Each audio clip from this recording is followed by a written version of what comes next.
Assalamualaikum warahmatullahi wabarakatuh. Apa kabar Bang Nuim?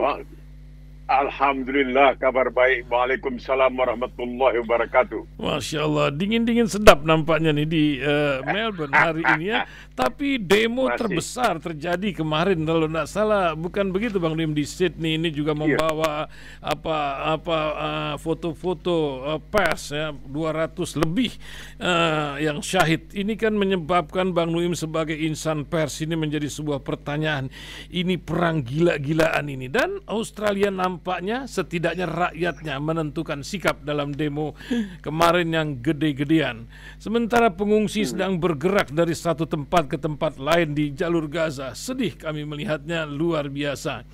Di dalam negeri juga menjadi sebuah pertanyaan ketika bangsa Palestina mengungkapkan nasionalisme tentang negerinya. Kita ini ingin di tengah 200 tahun pecahnya perang Jawa menjadi sebuah pertanyaan Bang Nuim. Setidaknya seorang Nuim Hayatlah yang terbukti sampai hari ini sudah terus memegang nationality Indonesia, tapi banyak warga negara ini, pendengar kita ada di mungkin 30-an negara ini, sebagian warga Indonesia yang walaupun sudah berpindah paspor tapi nasionalisme itu masih ada. Seperti pasukan Rusia yang kemarin itu mengucapkan selamat kemerdekaan di tengah pala dibalut dengan luka perangnya, kumbara-kumbara begitu. Apa yang Bang Nuim lihat dari nasionalisme sekarang? Juga kecermatan universitas nampaknya menjadi sebuah pertanyaan. Udahan urusan ijazah, yang tahu nih ijazahnya Bang Nuim masih disimpan atau tidak nih. Tapi kecermatan UI pun melihat pendukung Zionisme menjadi pembicara. Ini menjadi keteledoran yang luar biasa baru-baru ini. Walaupun minta maaf lah begitu. Apa yang Bang Nuim ingin sampaikan di antara berbagai kisah dunia ini dan dalam negeri? Silakan Bang Nuim Hayat. Bismillahirrahmanirrahim. Jadi kalau kita lihat di Australia kemarin ini di 40 tempat terjadi unjuk rasa dihadiri 40 tempat ya. Jadi bukan hanya di kota-kota besar tapi di kota-kota kecil juga dilangsungkan unjuk rasa yang menentang, karena ini barangkali persoalan kemanusiaan. Ini bukan lagi soal politik, ini bukan soal agama. Kalau memang ditayangkan di televisi atau disiarkan di radio atau di koran dan bisa dilihat, terutama di televisi, karena dikatakan mata itu percaya pada diri sendiri, telinga percaya pada orang lain. Jadi kalau melihat di televisi bagaimana anak-anak kecil yang kata orang Melayu ibarat kerakap di atas batu, hidup segan mati tak mau, tinggal tulang dengan kulit. Ini tidak bisa tidak tentunya membuat seorang manusia yang punya perasaan, seorang manusia yang punya belas kasihan akan merasa sangat-sangat terpojok ya, karena dia melihat kok ada manusia lain mengalami hal seperti itu dan seakan-akan umat manusia tidak berbuat suatu apa. Bahkan kita mengetahui di negara yang selalu mengaku sebagai negara yang paling tinggi moralitasnya, akhlaknya dan lain sebagainya, Amerika itu membela 110 barangkali 150% baru saja. Menteri Duta Besar Amerika untuk Perancis membuat semacam teguran kepada Perancis karena Perancis dianggap sekarang ini, karena mungkin dianggap terlalu berpihak kepada kemanusiaan, yaitu orang-orang yang berada di Gaza yang betul-betul ibarat kerakap di atas batu, hidup segan mati tak mau, dianggap itu katanya menyerang bukan saja Israel, bukan saja Zionisme, tetapi ini dia antisemitik. Ini yang paling penting dimainkan. Ini kartu luar biasa ini. Kalau kita lihat bangsa Semitik itu barangkali tidak terbatas hanya pada umat Yahudi. Padahal ada seorang rebai, seorang pendeta Yahudi ya, agama Yahudi di Polandia yang mengatakan bagaimana halnya dengan agama Islam. Agama Yahudi melarang orang-orang yang tidak bersalah untuk dibunuh. Dan apa yang terjadi di Gaza itu adalah pembunuhan. Dan ketika umat manusia hampir secara keseluruhan mengatakan bahwa telah terjadi kelaparan, telah terjadi, itu Netanyahu, bohong gitu. Mana ada kelaparan di Gaza itu? Begitu. Ini jadi masalah karena barangkali ya orang masih ingat bagaimana kita harus mengingatkan Eropa itu pernah sangat kejam terhadap umat Yahudi, sangat-sangat kejam, mencapai puncaknya yaitu ketika Holocaust, Perang Dunia Kedua, ketika Jerman Nazi di bawah Adolf Hitler melakukan, boleh dikatakan betul-betul pembabatan, pembantaian besar-besaran terhadap umat Yahudi. Menariknya, Bung Isam, kemarin dalam unjuk rasa itu yang juga diikuti oleh kelompok orang-orang keturunan Yahudi di Australia yang membela Palestina.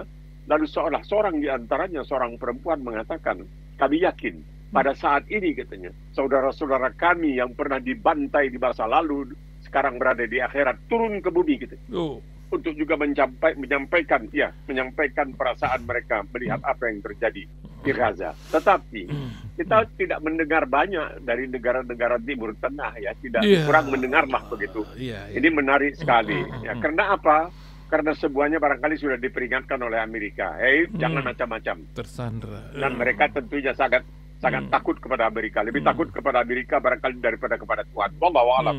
Kita payah untuk melakukan suatu penilaian, ya, dalam hal seperti ini. Tetapi kenyataannya bahwa kita lihat bahwa misalnya Perancis, kemudian Inggris, kemudian Australia mengaku akan melakukan pengakuan terhadap Palestina, itu juga dianggap sebagai sesuatu yang memojokkan, ya, Netanyahu. Dan ini tidak disukai oleh Netanyahu. Bahkan Netanyahu mengatakan, kamu sebenarnya membela teroris. Maksudnya siapa? Membela Hamas. Nah, katanya undang-undang internasional, hukum internasional mengatakan bahwa seseorang yang ditindas, seseorang yang dijajah itu berhak melakukan apa saja untuk membebaskan dirinya dari penjajahan. Nah, mereka itu bisa mengatakan, ini Hamas. Jadi istilahnya, orang ini ditanamnya, yang ada di permukaan tanah itu aja kepalanya. Lalu dia ditendang. Ketika dia melawan untuk menggigit kaki yang menendangnya, dia kata, tengok, dia mau gigit saya nih. Kira-kira. Orang tidak boleh membalas, tidak boleh berusaha. Sekarang ini yang disebutkan E1 ini, yaitu E1, artinya Timur 1 itu, mereka akan mengambil alih, ya, Yerusalem Timur, Al-Quds Timur, dan dalam hal ini kalau itu terjadi, ya tidak ada lagi bakal ibu kota untuk bangsa Palestina. Nah, menariknya apa yang terjadi di Universitas Indonesia, ini kan universitas ternama, boleh dikatakan UI, Universitas Indonesia, dengan orang-orang seperti Armando itu lulusannya dan lain sebagainya. Kemudian UGM dan lain sebagainya. Bagaimana mereka bisa melakukan kekeliruan, ya, kesilapan seperti itu? Ya, manusia memang bersifat silap. Ini kali menunjukkan kita ini sebenarnya sebuah manusia. Bukankah mereka harus mengetahui latar belakang dari orang yang mereka undang ini? Orang nanti barangkali yang dalam pesan-pesannya akan menyelipkan kata-kata untuk membela Israel. Sedangkan kalau kita baca misalnya koran Haaretz yang terbit di Israel itu tidak pernah berhenti untuk melakukan kecaman terhadap Netanyahu, yang mengatakan bahwa ini semuanya bukan demi Israel, tapi ini demi menghindari Netanyahu tampil di pengadilan. Itu saja. Ini bukan demi Israel, karena di Israel sendiri terjadi demonstrasi besar-besaran di Tel Aviv. Luar biasa orang menuntut supaya, karena sudah lebih 1.000 bangunan yang hancur di Gaza, sudah lebih puluhan ribu orang yang tewas. Bukan itu saja, dan sekarang ini bisa dibayangkan betapa sakitnya mati karena kelaparan dan kehausan. Itu payah untuk bayangkan. Lebih baik ditembak di kepala. Nah, itulah dia. Jadi ini barangkali memberikan kita suatu kesempatan untuk betul-betul menarik pelajaran. Kita harus hati-hati. Hati-hati dalam segala hal. Mengundang misalnya tamu dari luar negeri untuk menyampaikan sambutan, atau juga hati-hati dalam persoalan membuat pernyataan-pernyataan tentang sesuatu yang begitu mudah bisa diselesaikan. Ini bukti ijazah saya. Nih, habis selesai. Nggak ada masalah, nggak banyak masalah. Tapi ya inilah barangkali permainan politik, atau mereka dipermainkan oleh orang yang dianggap tidak mempunyai ijazah, tapi dia punya kemampuan untuk mengulur-ulur waktu. Sehingga orang kalang kabut, yang RRT dikatakan RRT itu ya 3 orang itu yang sekarang ini betul-betul gigih melakukan buku putih dan lain sebagainya. Soalnya begitu gampang sebenarnya. Sayang, karena jadi nanti perguruan tinggi kita yang begitu ternama seperti Gajah Mada, ya, Universitas Gajah Mada, seperti itu kan nanti bisa tercoreng namanya. Jadi sangat-sangat disayangkan bahwa ini bisa terjadi. Dan saya hari ini juga agak terkejut, ya, karena membaca bahwa ya rupanya itu kereta api super cepat, kereta api cepat, kereta api putusannya cepat juga wush, wush, ya. Dari Halim Perdana Kusuma ke Padalarang, bukan sampai ke Bandung ya. Berapa tuh 130 km. Itu kok biayanya, ya Allah, minta ampun. Karena kalau kita bandingkan, ini saya lihat ya, memang ini terbitnya tahun 2015 kalau tidak salah. Tapi hubungan kereta api antara Teheran di Iran ya dengan Isfahan. Nah, Isfahan ini salah satu kota yang saya dambakan nih, barangkali insya Allah belum mati bisa berkunjung. Tapi begitulah. Ini ya jaraknya hampir 400. Saya sudah ke Iran ya. Saya sudah pernah diundang ke Iran untuk menyampaikan makalah mengenai siaran radio lintas budaya begitu kira-kira. Tapi tidak sampai ke Isfahan. Nah, ini pembangunan kereta api kabarnya oleh perusahaan Tiongkok yang sama antara Teheran dengan Isfahan. Itu biayanya jaraknya 400 km ya, jadi hampir 3 kali jarak dari 3 kali lah jarak dari Halim ke Padalarang. Ya, Wush itu. Iya, betul. Itu biayanya ini dengan kecepatan 350 km per jam. Biayanya ini dalam tanda kutip cuma 2,4 miliar euro. 2,4 miliar euro. Nah, kereta api kita, kalau boleh dikatakan kita, saya kan masih warga negara Indonesia. Oh iya. Kereta api kita, kereta api cepat kita, Wush, itu biayanya lebih dari 7 miliar dolar. Ini main-main apa? Ini ece-ece atau? Nah, barangkali mungkin KPK perlu juga melihat ini, apa benar ini, atau dibandingkan dengan kereta api dari Tiongkok Selatan ke Laos katanya 1.300 km yang biayanya juga ya tidak kalau dibandingkan secara relatif tidak sampai sebesar dari Halim Perdana Kusuma ke Padalarang. Itu kok 130 km kok bisa sampai berapa? 7 miliar dolar ya katanya. Sedangkan ini dari Isfahan ke Teheran, dari Teheran ke Isfahan, jaraknya 400 km, 2,4 miliar euro. Ini nggak tahu ya, saya ini orang nggak begitu ngerti matematika, jadi nggak tahu lah. Mungkin Pak Jona nanti kita tanya ini mestinya ya, karena ada juga isu-isu mau ke Surabaya, itu juga menjadi sebuah bikin kita garuk-garuk kepala pula nih. Kan kalau data statistik bisa diatur, kata Tempo hari ini nih, mengutak-ngatik data statistik. Salam, ini luar biasa. Ya, ini perlu barangkali ditelaah. Kenapa bisa biayanya? Karena sekarang kewalahan. Dan yang menanggung ini sekarang rakyat Indonesia, pemerintah. Betul. Ini bukan lagi ini di swasta. Ini rakyat, pemerintah yang akan rakyat Indonesia yang akan menanggung semua ini. Betul. Tidak cukup untuk bayar bunganya saja pun sudah kewalahan. Almarhum. Karena begini, saya ingat ya, mungkin saya keliru. Saya ingat waktu itu ada pembicaraan di Jepang dan kebetulan saya berada di Tokyo. Saya mengikuti televisi siaran bahasa Inggris. Di situ dikatakan oleh seorang profesor ekonomi atau keuangan Jepang. Ya heran, Indonesia ditawari pinjaman, ini di zamannya Presiden ke-7 ya. Di Indonesia ditawari pinjaman oleh Jepang dengan bunga 0,1%, nolak. Tapi terima pinjaman dengan bunga 2% dari Tiongkok. Dia bilang gimana nih? Apakah ada yang bisa pakai matematika atau bagaimana? Nggak tahu ya, bisa nggak tahu lah kita. Coba kalau dibilang begitu dulu katanya Luhut mau nabok tuh, mau marah dia kalau ada yang bawa. Jadi itu betul terjadi. Jepang menawarkan dengan bunga 0,1%. Indonesia lebih suka pinjam dari Tiongkok dengan bunga 2%. Nggak tahu saya sebab-sebabnya. Mungkin ada pembenarannya, siapa tahu. Ya, memang luar biasa. Ini kan bagian dari cerita nasionalisme dalam kita membela negeri ini. Ini masih bulan Agustus kebetulan, Bang Nuim. Ini mengenang 200 tahun pecahnya Perang Jawa. Banyak orang bertanya, kok di tempat pendopo sebuah rumah tokoh tuh selalu dipancang itu gambar Diponegoro. Sementara sekarang ini paling tidak banyak pendengar kita di luar negeri ini sedang mempertanyakan apakah nasionalisme itu masih berbentuk sebuah sikap atau sebuah kewarganegaraan. Bagaimana Bang Nuim melihatnya, Bang? Karena banyak negara dengan dua warga negara. Bahkan pasukan IDF ada yang pakai warga negara mana katanya bisa bangun rumah di Bali sana. Cuman Bang. Ini kan masalahnya. Masalah orang mengatakan, apalah itu katanya kewarganegaraan itu hanya cari kertas. Ya, tidak tahu ya. Kalau bagi saya, yang saya perhatikan dari sejak dahulu, setiap warga negara Indonesia yang kemudian menukar kewarganegaraannya, misalnya menjadi warga negara Australia, itu kemudian semangat nasionalismenya berapi-api. Mengalahkan kita orang-orang Indonesia. Itu luar biasa itu. Apakah itu ada penyesalan atau tidak? Sampai sekarang.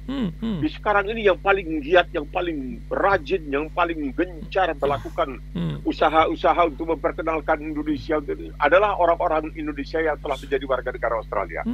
Mungkin ini disebabkan barangkali budayanya berubah ya. Karena di Australia ini kan mereka kalau bekerja itu cukup sungguh-sungguh dan jarang-jarang ada korupsi, bukan tidak ada jarang-jarang ada korupsi, mungkin karena itu. Nah makanya orang-orang yang kemudian menyebut dirinya sebagai diaspora, yang saya tidak setuju, saya tidak mau ikut karena saya menganggap diri saya perantau, bukan diaspora. Itu dulu dipakai untuk orang nggak usah lah sudah.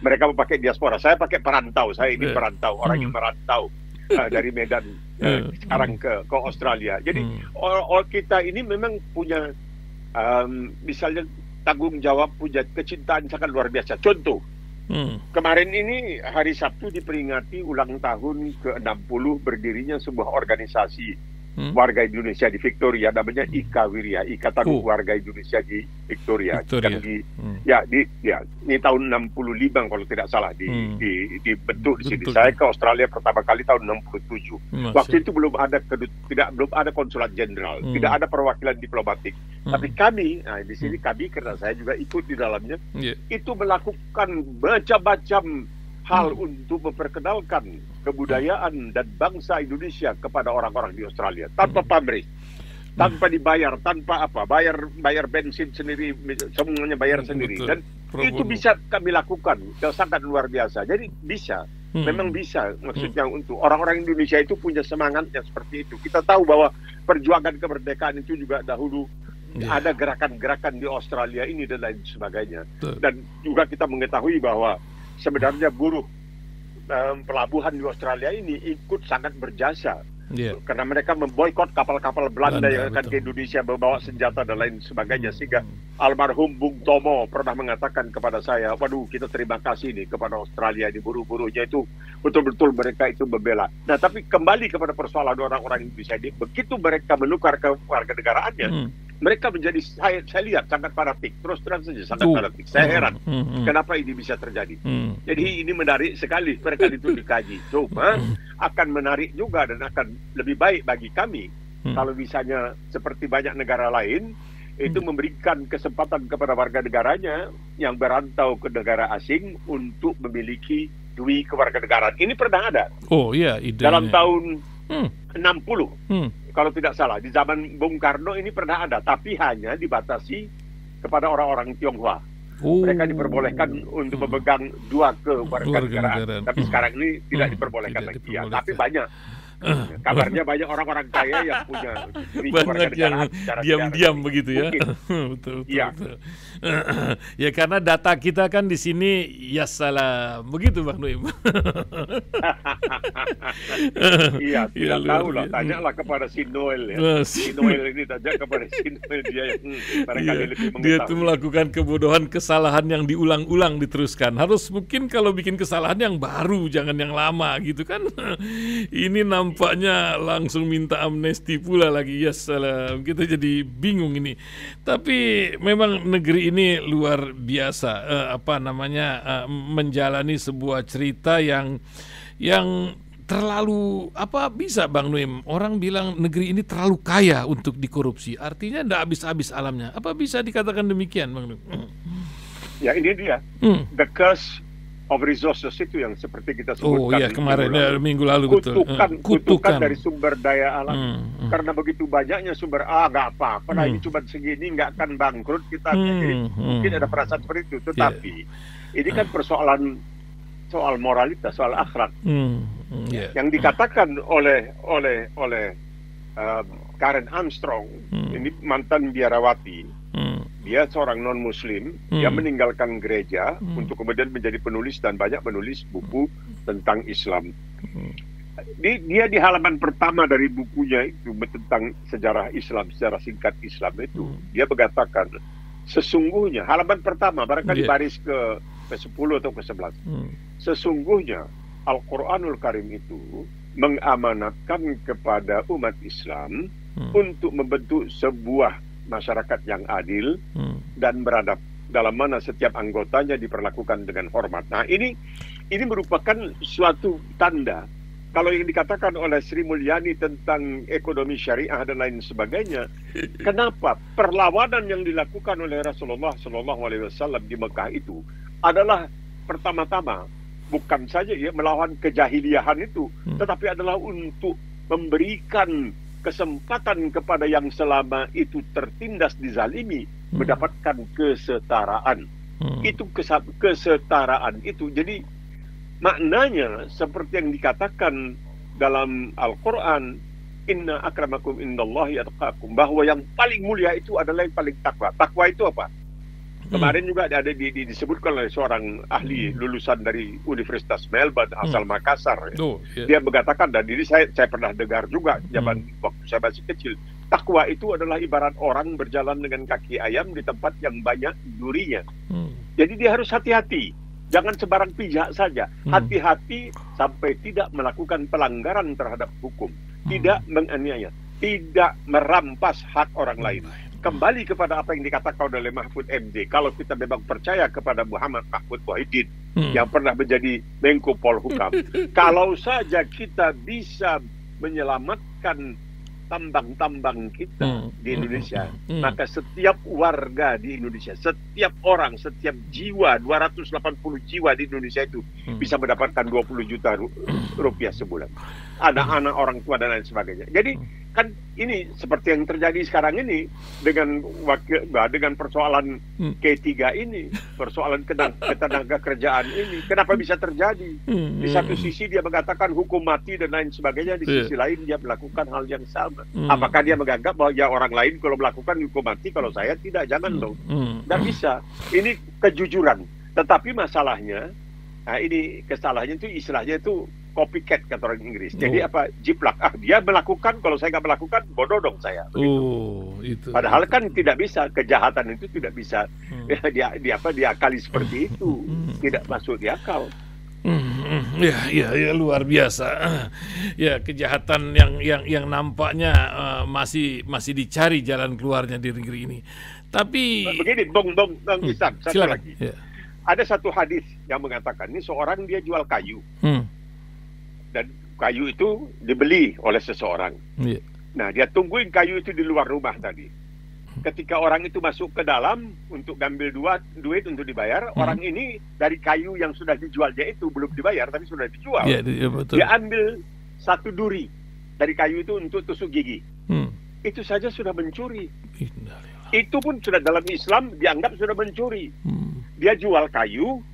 Ketika orang yang membeli itu masuk ke rumahnya untuk mengambil uang guna dibayarkan, dia ambil satu duri dari kayu itu untuk tusuk giginya. Dalam Islam itu dianggap sebagai pencurian. Oleh sebab itu Rasulullah SAW ketika cucu yang disayanginya mengambil sebutir kurma, dia bilang kembalikan. Itu bukan kita punya. Kembali. Cucu yang dia sayangi dia kasihi. Nah, itu ada apalah artinya korban dan seorang anak kecil, tapi ini percontohan untuk umat pendidikan manusia. Itu jadi harus kayu yang ada durinya itu sudah dijual. Ya itu ambil saja durinya. Tapi itu ya susah. Sekelas anggota dewan aja sudah berani mengatakan yang halal saja susah, bagaimana yang haram lagi pula. Aduh, ini kan macam sebuah menampar di muka sendiri yang hari ini nampaknya akan terjadi demo terhadap anggota dewan. Macam mana ini Bang Nuim nih, literasi para pemimpin tentang pendidikan, masalah kejujuran yang makin langka, makin susah lagi negeri kita ini, Bang. Begini, maaf ya, ini kesalahan rakyat kita juga. Mau contoh, kita itu pernah punya seorang menteri yang diangkat oleh Soeharto, luar biasa. Ya, dia luar biasa, dia Menteri Perdagangan kalau saya tidak salah. Dan dia itu mantan dosen, profesor. Kemudian dia dicemooh. Lah mobilnya kok Datsun tahun 74. Mobil pribadi. Itu tasnya kok diikat-ikat pakai kawat dan yang dia beli di pasar seni. Akhirnya dia dipindah. Itu barangkali satu-satunya menteri yang di reshuffle oleh Soeharto, dikirim ke Perancis atau kemana. Karena orang mengeluh, waduh Pak Harto ini payah nih, mau bikin bisnis sama dia mesti pakai jalan Ihdinas Siratal Mustaqim, mesti jalan lempang terus. Ini menyusahkan kita.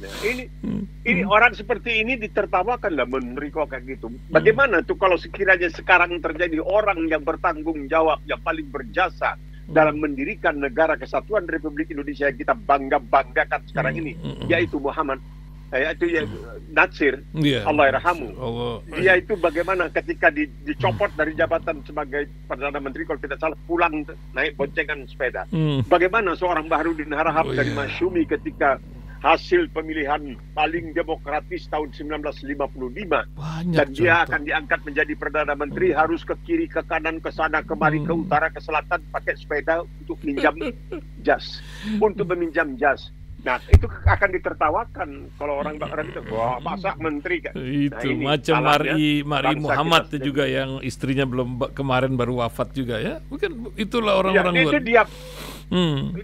dia ditertawakan karena apa? Dia katanya kok beli pakaian di pasar Senen. Dia berunding dengan istrinya. Ya Allah yarhamha.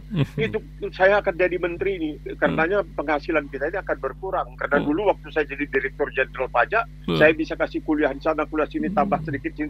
Sekarang jadi menteri nggak bisa. Di mana orang seperti ini ditertawakan dan dibenci. Kabarnya waktu itu Bank Dunia sempat memberikan semacam ancaman. Kalau dia diberhentikan, Bank Dunia mungkin akan meninjau kembali katanya hubungannya dengan itu, cerita yang kita dengar. Jadi orang kita tidak bisa menerima itu. Jadi terus terang saja rakyatnya yang salah juga. Iya, ikut bertanggung jawab. Ya, betul, itu yang memang luar biasa. Nah, urusan rakyat, Bang Nuim, ini rakyat Amerika ini baru menyadari, sebagian yang ateis ya, ada statement dia juga bahkan jadi banyak belajar Islam ketika mempertanyakan kenapa Tuhan menciptakan neraka.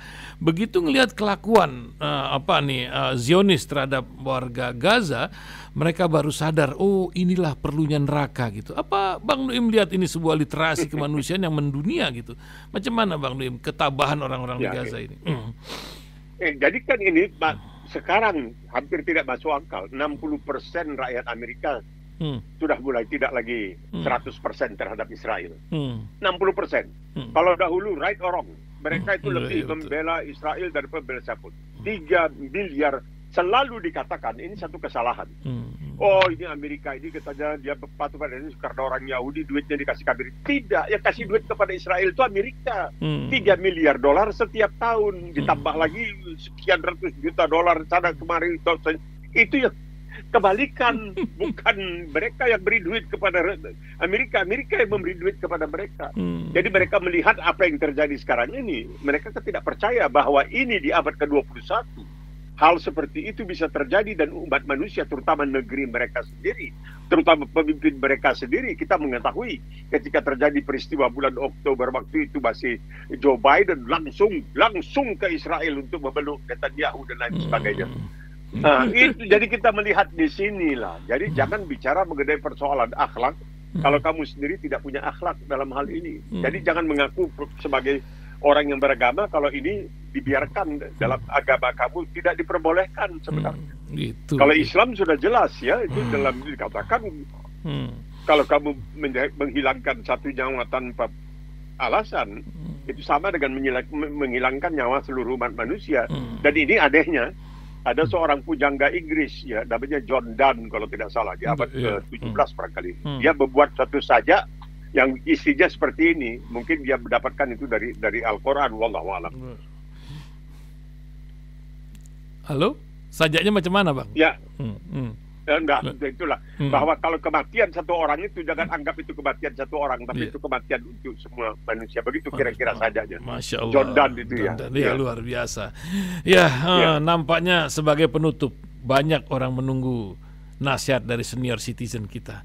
Mungkin Bang Nuim ada ingin mengingatkan, kesempatan ini dari Aceh sampai Banyuwangi dan 23 negara yang sedang menunggu suara dari seorang Nuim Hayat. Silakan Bang Nuim sebagai penutup. Silakan Bang.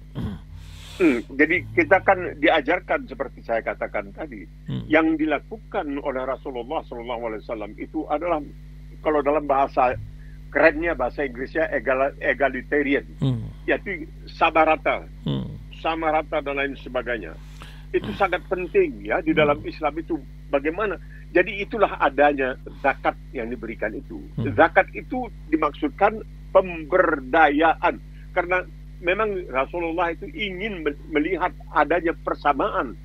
Tapi orang-orang juga mengatakan, orang seperti Karen Armstrong juga mengatakan, Rasulullah itu telah memberikan persamaan, katanya, terutama persamaan jenis kelamin, laki-laki dan perempuan dan lain sebagainya. Ya bukan Rasulullah, tapi dia menerima. Beliau Shallallahu Alaihi Wasallam menerima perintah untuk mengusung suatu cara agar manusia itu bisa sama.